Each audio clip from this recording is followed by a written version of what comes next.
한 주 평안하셨습니까? 지난주 꽤 추웠습니다. 이제는 교회에 난방시설이 갖춰져 추위 걱정을 좀 덜었습니다만 12월까지만 해도 난방 문제가 있다 보니 기온과 날씨에 신경을 많이 집중했습니다. 이처럼 사람이 어떤 사건이나 문제에 신경을 쓰고 관심을 갖는 것은 자기 경험이 깊이 관계합니다. 내가 겪었던 문제나 사건에 대해서는 공감하기 쉽고 또 이야기할 것도 많으며 신경이 많이 가게 됩니다. 많은 남자가 군대 이야기를 하면서 공감하는 이유도 젊은 나이에 하는 특별한 경험이 바로 이것 때문이지 않을까 생각해 봅니다. 주님께서 이 땅에 오신 것도 물론 주님이 공감하지 못하는 분은 아니지만 성경에 이런 말씀이 있습니다. 그가 시험을 받아 고난을 당하셨은즉 시험 받는 자들을 능히 도우실 수 있느니라. 세상 사람들은 이렇게 생각하기도 합니다. 이렇게 쉬운 거 너는 왜 못해?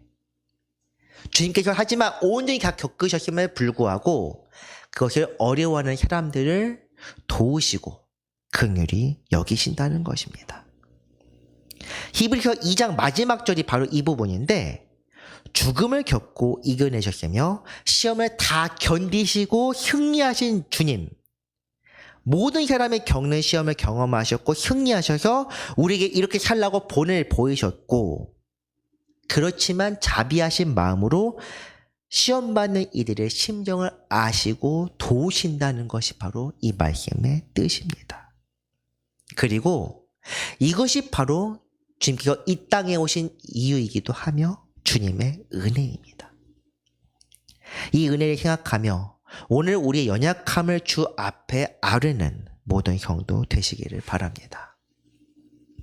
오늘 말씀은 산상수훈 7장 21절에서 23절입니다. 오늘 본문은 12월 마지막 주에서 이어지는 말씀이기에 이 행실에 관한 주제에 관련된 내용입니다.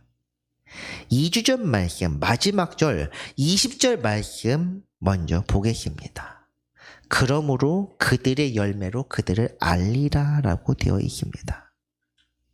여기서 열매란 곧 행실을 가리킵니다. 그들의 행실을 보면 그들이 어떤 사람인지 알게 될 것이다. 이 말뜻이 무슨 뜻입니까?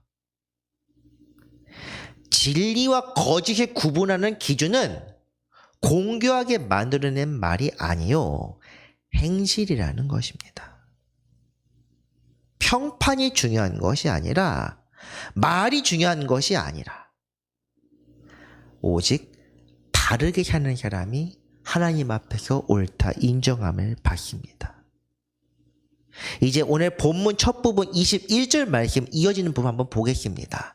나더러 주여 주여 하는 자마다 다 천국에 들어갈 것이 아니요 다만 하늘에 계신 내 아버지의 뜻대로 행하는 자야야 들어가리라.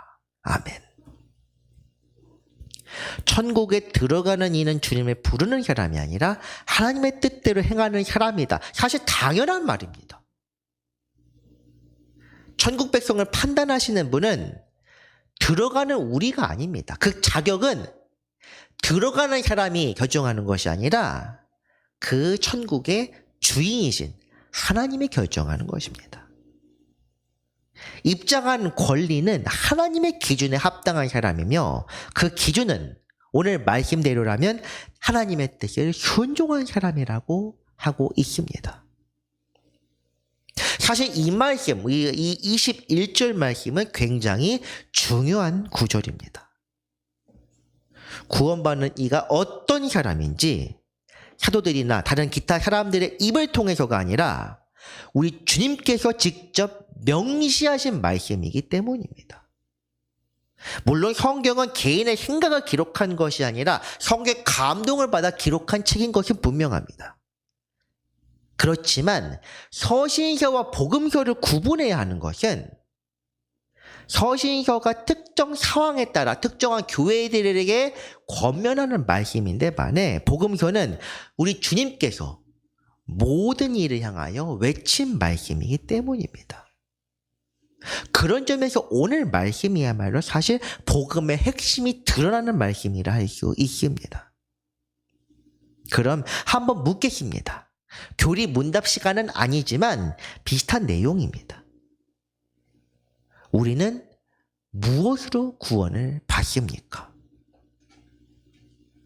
두 음절의 한 글자입니다. 무엇으로 구원받습니까? 대답하신 분이 없습니까? 맞습니다. 믿음입니다. 믿음으로 구원받는다는 것은 성경에서 절대적인 진리요, 성경 신구약을 관통하는 복음의 핵심입니다. 그런 맥락에서 보았을 때 오늘 말씀을 우리가 어떻게 이해해야 합니까? 믿음 외에 구원받을 길이 없다고 하는데 오늘 21절 말씀에서는 하나님의 뜻대로 행하는 자라야 천국에 들어간다는 말씀입니다. 다시 말해 아버지의 뜻대로 행하는 자가 참되게 믿는 사람이라는 뜻입니다. 여기서 중요한 것이 하나 더 있습니다. 사실 이것을 유추하는 건 쉽습니다. 앞서 말씀드린 것은. 그런데 하나 더 있는 것, 이것은 이 말씀을 남들 앞에서 옳게 살아가야 한다는 것을 이해해서는 안 된다는 점입니다. 지금까지 우리가 산상수훈 5장부터 지금 7장까지 읽었습니다. 거의 다 읽었습니다. 이제 앞으로 오늘 포함해서 3주밖에 남지 않았습니다. 거의 다 했다고 볼 수 있는데 이 산상수훈 전체에서 주님께서 가장 경계하신 것이 무엇입니까? 외식, 곧 위선입니다.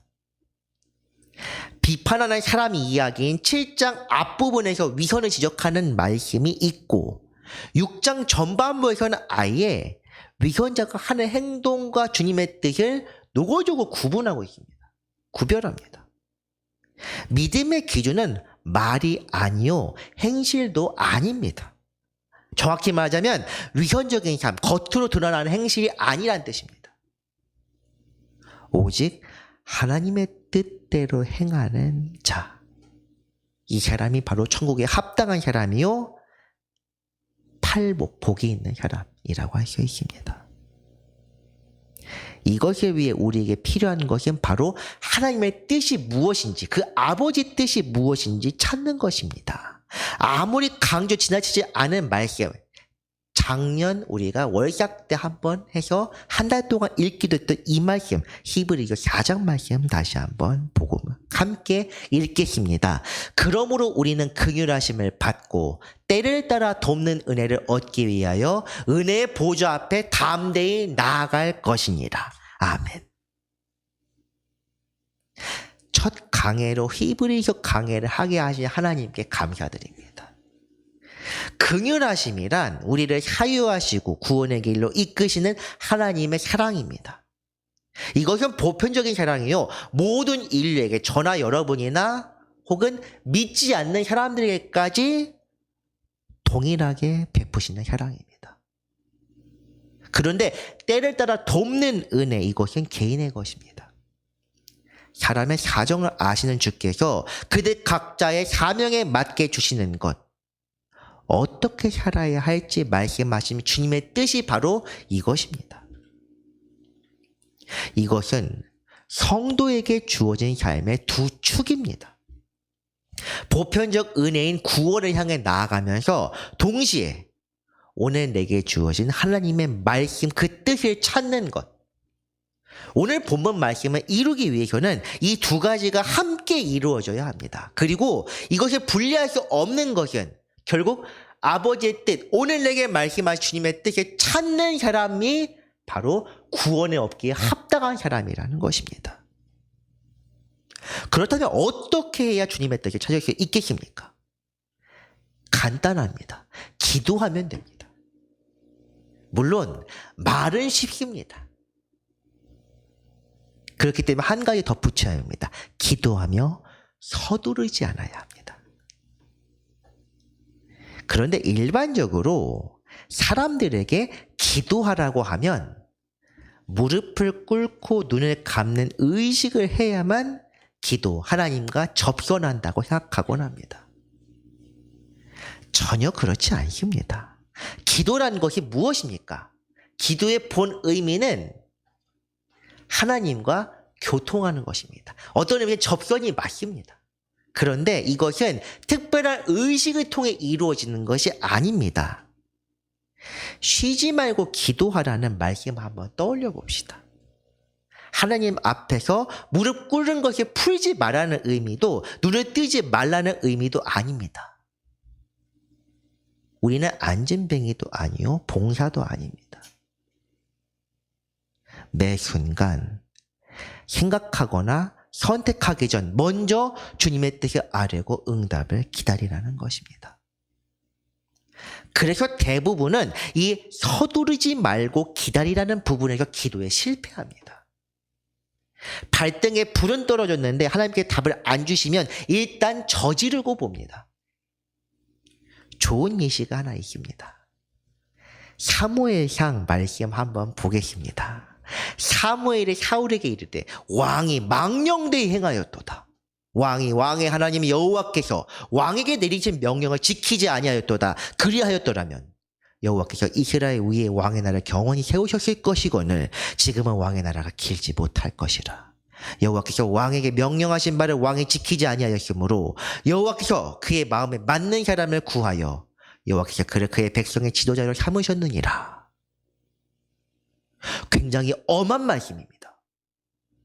엄격한 말씀인데 사무엘이 사울을 처음으로 나무라는 내용입니다. 처음입니다.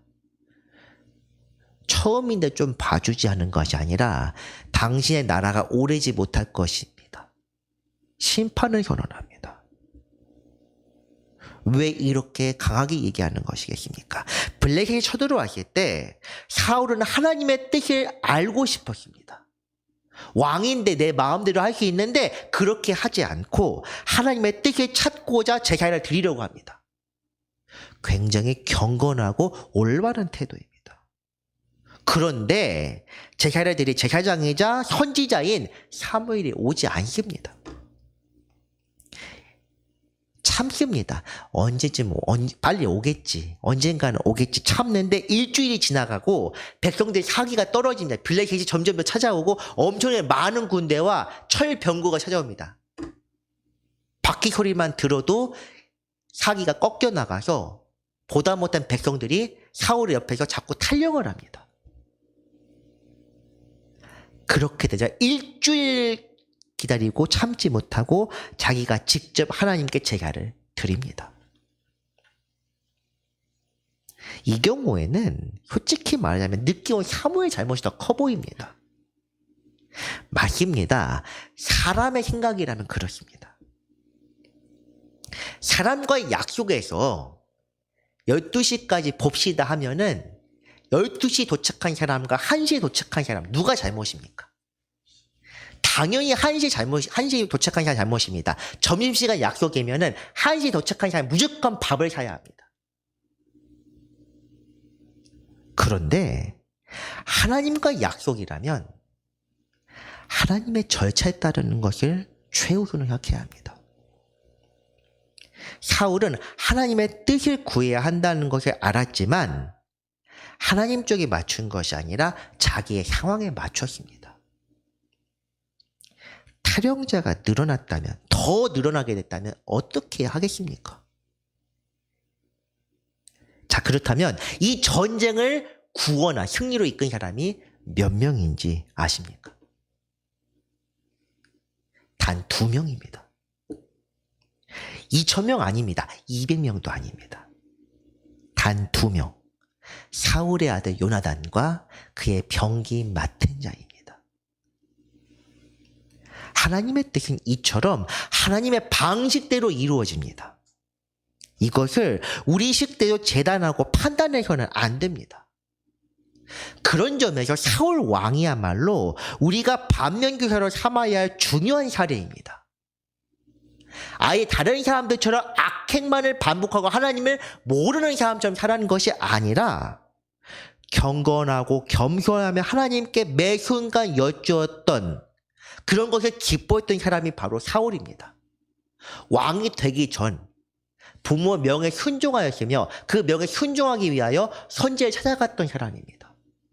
어떻게 하는 것이 좋은지, 그런데 왕이 된 후에 사울은 왕으로서의 권위와 자기 상황을 하나님의 뜻보다 더 중요하게 여겼습니다. 다시 본문으로 돌아옵니다.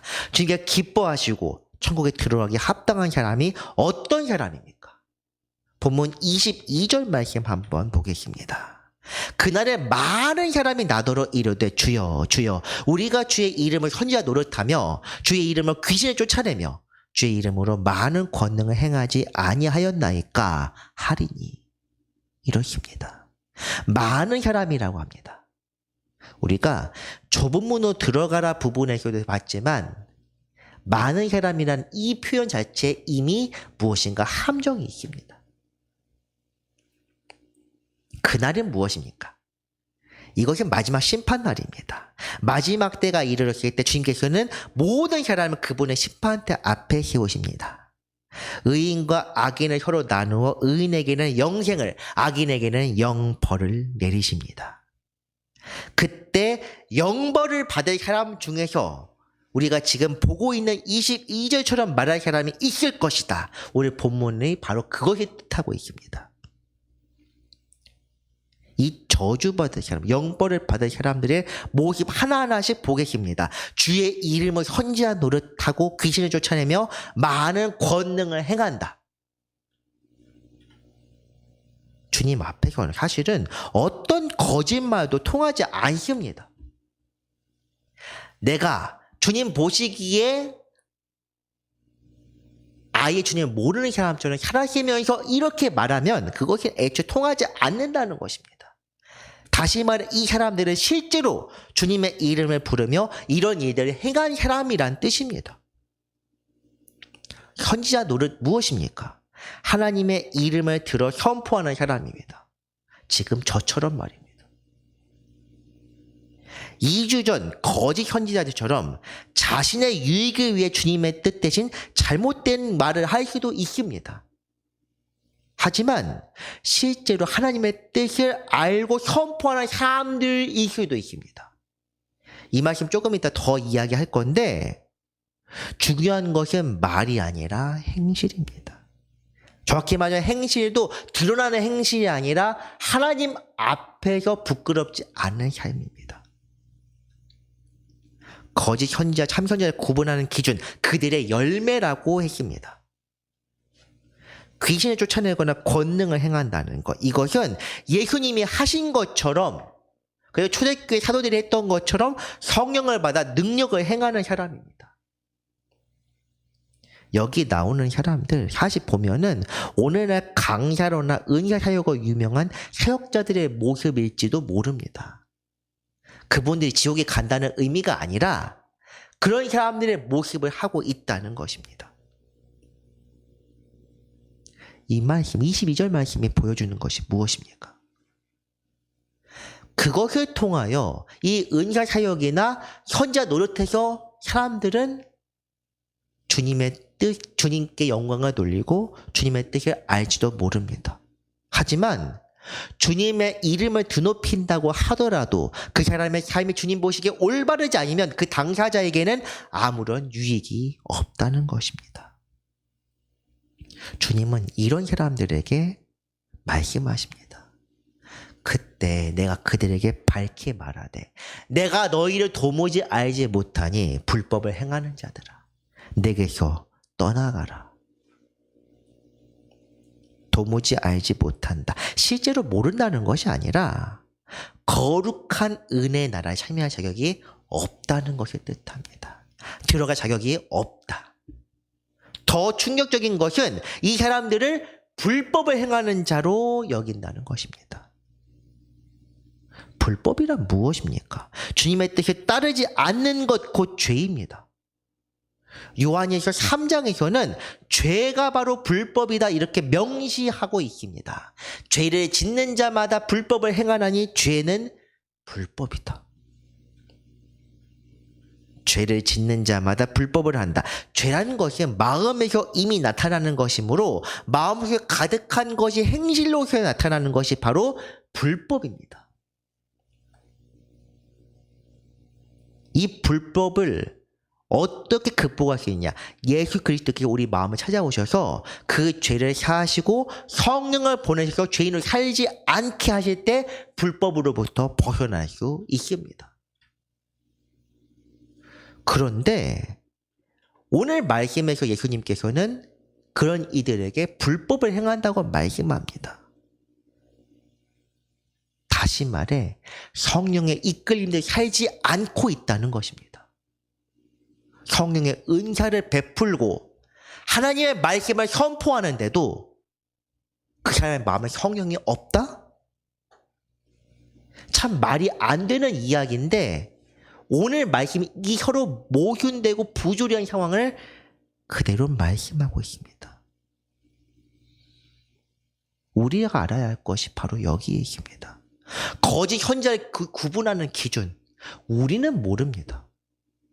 그래서 지난 시간, 2주 전 말씀부터 오늘 말씀까지 해야 될 것 가장 중요한 것은 이 사람이 거짓 선지자다 이렇게 판단하라는 것이 아니라 내가 거짓 선지자인지 아닌지 스스로 판단하라는 것입니다. 제가 조금 전 기도할 때 우리가 거짓 선지자라 이렇게 말했습니다. 그 말이 무슨 뜻인지 여러분은 잘 살펴야 합니다.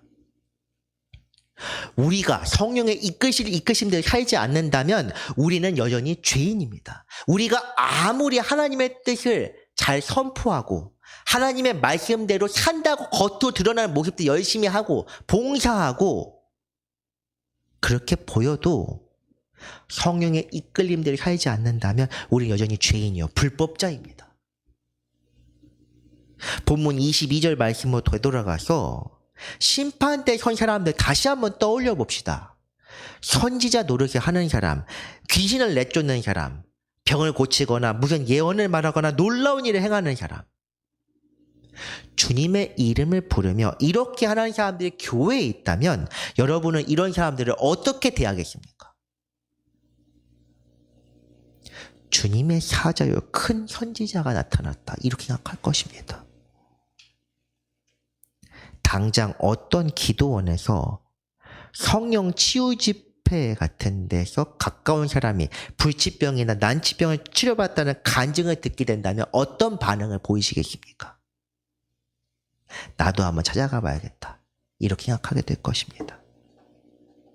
그러면서 그 은사를 통하여 내가 무엇인가 혜택을 본다면 하나님께서 내게 은혜를 베푸셨다고 말할 것입니다.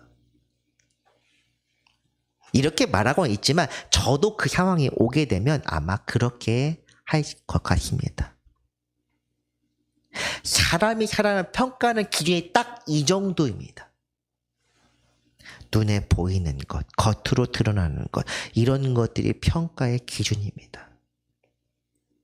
사람 앞에 증거를 들이밀면 다를 인정하면서 아멘합니다.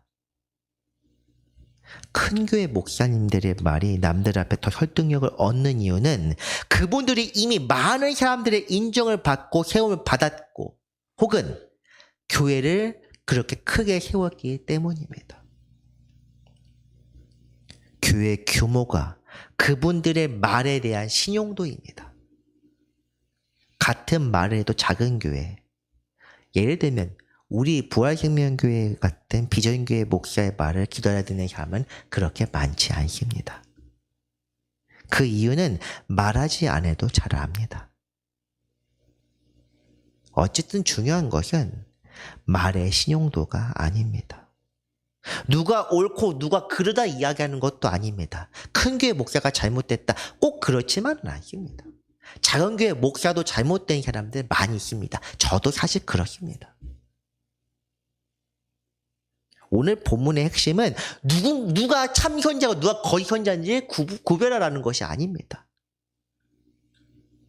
각 사람이 어떻게 살든지 그 사람이 얼마나 주님의 뜻을 분별하고 사는지가 따라서 그들의 운명이 결정된다는 것입니다. 실제로 주님도 이렇게 말씀하셨습니다. 마태복음 23장 말씀인데 오늘 말씀과 유사한 내용입니다. 한번 보겠습니다. 서기관들과 바리새인들이 모세 자리에 앉았으니 그러므로 무엇이든지 그들이 말하는 바는 행하고 지키되 그들이 하는 행위는 본받지 말라. 이렇게 말씀합니다. 그냥 생각 없이 습관적으로 읽고 그냥 넘어가면은 본받지 말라 말만 집중합니다. 그런데 3절 말씀 보면 그들이 말하는 바는 행하고 지키라 이렇게 말합니다. 말하는 것이 본받으라는 것은 그들의 말 자체에는 문제가 없다는 것을 나타냅니다. 그러나 그들의 행위는 본받지 말라. 이 말씀을 잘 이해해야 합니다. 하나님의 뜻대로 살지 않는 사람도 거룩한 말을 하거나 성령의 은사를 베풀 수 있습니다. 만약 자기 자신이 예언을 하거나 계시를 받는 사람, 성경의 은사를 가지고 있는 사람이라면 내가 지금 하나님 앞에 올바르게 살고 있는지 끊임없이 주 안에서 계속해서 이것을 분별해야 합니다. 만약 그런 것을 듣거나 갖지 않는 사람들, 이런 것을 듣는 사람들 입장이라면 이 사람의 행실에 따라 하는 것이 아니라 이 사람의 말이 옳은지 그른지 또다시 분별해야 합니다. 그걸 어떻게 분별해? 하나님께 여쭈어야 합니다. 우리가 쉬지 말고 기도하라는 것이 바로 이런 뜻입니다. 하나님의 뜻은 거기에 베푸는 사람과 전혀 관계가 없습니다. 극악무도한 사람도 경우에 따라서는 옳은 말을 할 때도 있습니다. 이것은 비단 목회자만을 가리키는 것이 아닙니다. 대제사장 가야바도 예수님의 죽음을 두고 한 사람이 죽어 온 민족이 망하지 않는 것이 유익하다며 하나님의 뜻을 선포했습니다. 그렇기 때문에 우리는 바르게 분별해야 합니다. 우리 각자의 삶, 구원에 이르기 위한 신앙생활에 대해서는 언제나 주님의 뜻에 따르며 행해야 합니다. 그리고 주님의 뜻에 분별하는 문제에서 우리는 그 어떤 편견도 없이 어떤 말이나 사건이나 대할 때 주님의 뜻이 무엇인지를 구해야 합니다. 제가 몇 주 동안 특히 이 산상수훈 7장 말씀을 하면서 정치인들 많이 비난하거나 비판하곤 했는데 그 정치인들 중에서도 때에 따라 옳은 말을 할 수도 있습니다. 극악무도한 범죄자라도 하나님의 뜻에 따라 말할 수도 있습니다. 이것을 열어놓고 우리가 들어야 한다는 것입니다. 그냥 아무 말이나 무분별하게 들을 것이 아니라 우리가 그렇기 때문에 매 순간 이 사람이 하는 말, 평소에 옳은 말을 하더라도 지금 하는 말이 옳은지 살펴야 하며 평소에 정말 신경 쓸 필요도 없는 정말 악하고 무도한 사람이라고 하더라도 이 사람이 하는 말이 항상 거짓이 아닐 수 있다는 것. 우리는 그것을 살펴야 한다는 것입니다. 신앙 사는 것이 그렇게 단순하지 않습니다. 그렇기 때문에 제가 특히 요즘 들어서 이 어두운 세상, 솔직히 저도 말하자면 정치판에 관심이 안 갈 수가 없습니다. 분명히 말씀드리는데 저는 둘 다 싫어합니다.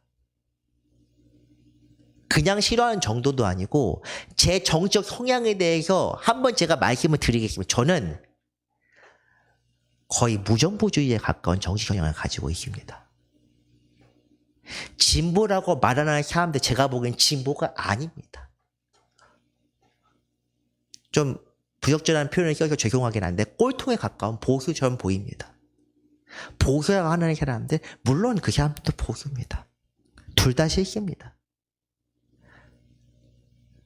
하지만 어느 쪽을 선택해야 하는 지금 중도한 기로에 놓여 있는 것처럼 보이는데 저는 이렇게 말씀드리고 싶습니다. 기도해보고 하라. 시위대 나가 있는 사람들 다 잘못됐다고 이야기하는 거 아닙니다. 이쪽에 서 있는 사람들, 탄핵이라는 것이 요즘 주된 화두이기 때문에 탄핵 찬성 집회에 있는 사람들이 오를 수도 있고 탄핵 반대에 있는 사람들이 오를 수도 있고 둘 다 하나님의 뜻대로 살고 있을 수도 있다는 것입니다. 왜냐? 하나님께서는 각 사람에게 주신 사명이 다 다르기 때문에. 누가 옳고 누가 그르다가 아니라 그 사람이 옳고 그르는 걸 하나님이 판단하신다는 것입니다. 왜 이런 말씀을 들으느냐? 예레미야 선지자 같은 경우가 있기 때문입니다. 예레미야 선지자 같은 경우는 어떤 사람입니까? 요즘 말로 따지면 친일파 사전에 등재된 사람입니다.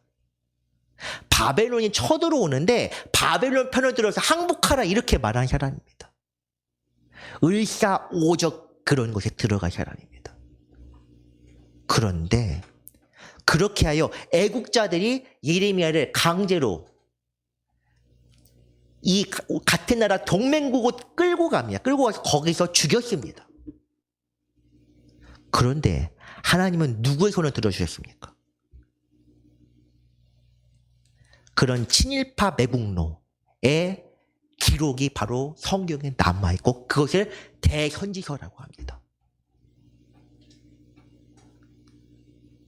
제가 이 표현 때문에 어느 한쪽으로 든다고 착각하지 않았으면 좋겠습니다. 중요한 것은 우리가 어느 쪽에 서야 한다가 아니라 지금 주님께서 내게 어떤 것을 요구하시는지, 시위 나가서 떠드는 것, 소리치는 걸 원하는지, 아니면 여기서 기도하는 걸 원하는지, 그것도 확정되지 않았다는 것입니다. 그렇기 때문에 누굴 비난하고 싶지는 않습니다. 그 누구를 비난할 것이 아니라 사람들이 제대로 선택하지 못하도록 선동하는 사람들이 나쁜 사람들입니다. 목회자들 강단에서 특히 어느 쪽이 맞다 어느 쪽이 마귀 자식이다 하는 사람들, 그 사람이 마귀 자식입니다. 그것이 이쪽이든 저쪽이든 상관없습니다. 하나님의 심판을 대신하는 사람들, 그것이 바로 거짓 선지자입니다. 그렇기 때문에 우리가 해야 될 것은 누가 옳고 누가 그러냐가 아니라 내가 지금 옳게 살고 있는가를 따져야 한다는 것입니다. 주님의 뜻이 무엇이고 옳은 길과 옳은 말이 무엇인지, 우리가 어떻게 살아가는 주님께 기뻐하시는 것인지, 그리고 이런 복잡하고 어두운 세상에서 우리가 무엇을 생각하며 기도해야 하는지, 이것을 우리가 날마다 기도로 찾아야 한다는 것입니다. 사랑하는 성도 여러분, 요즘 세상은 우리가 진리를 분별하기에 정말로 어려운 세상입니다. 사랑이 씻고 증오와 분쟁이 가득하며 내 편이 아닌 이들을 모두 적으로 돌리고 물어뜯기에 바쁜 그런 세상입니다. 남녀 갈등, 세대 간 갈등, 이념의 문제, 국제사회 문제, 특히 요즘 사회에서는 남녀 간 갈등과 세대 간 갈등과 이념의 문제가 굉장히 극단적으로 나타납니다. 이 모든 것들은 사실 옳고 그름의 문제가 아닙니다. 제 개인적인 생각입니다. 이것은 제가 개인적으로 말씀드리는 건데, 이것은 옳고 그름 문제가 아니라 다 잘못되어 있습니다. 자기 유익 때문에 생겨난 이기심의 결과요, 하나님의 공의가 살아긴 죄악된 모습이다. 저는 그렇게 생각합니다. 그렇기 때문에 이럴 때일수록 더욱 주님의 뜻을 찾고 분별해야 합니다. 그리고 행동해야 합니다. 행동하라는 것은 정치인들 말처럼 어느 곳에 나가서 시위하거나 집단의 목소리를 내라는 것이 아닙니다. 주님의 뜻이 무엇인지 생각하며 주께서 원하시는 곳에 가서 묵묵히 그곳에 순종하는 것이 바로 참된 행실입니다. 말로는 못할 거 없습니다. 저도 여기서 더 거룩한 말로서 어떤 것을 정죄하거나 혹은 그럭저럭 괜찮은 말로, 공교하게 잘 짜여진 말로 여러분 듣기 좋은 말을 할 수도 있습니다. 하지만 그런 것에 아무런 의미가 없습니다. 우리 주님께서 이 땅에서 어떻게 사셨는지 생각합시다.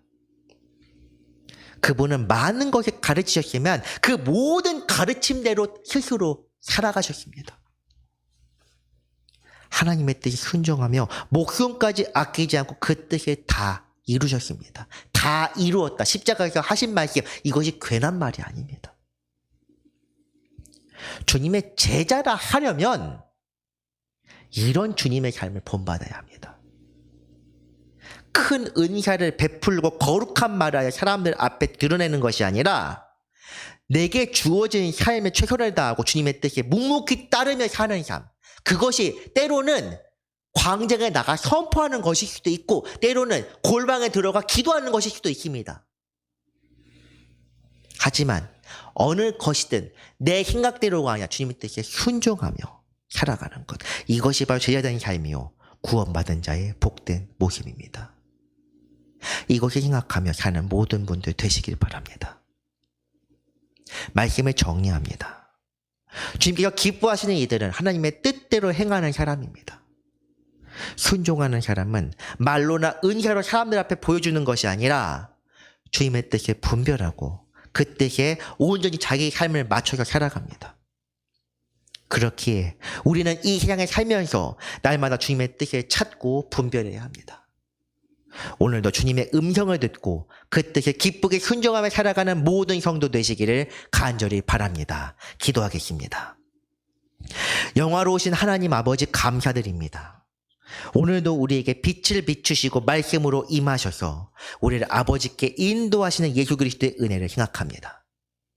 오늘도 그 은혜를 우리에게 넘치게 하여 주옵소서.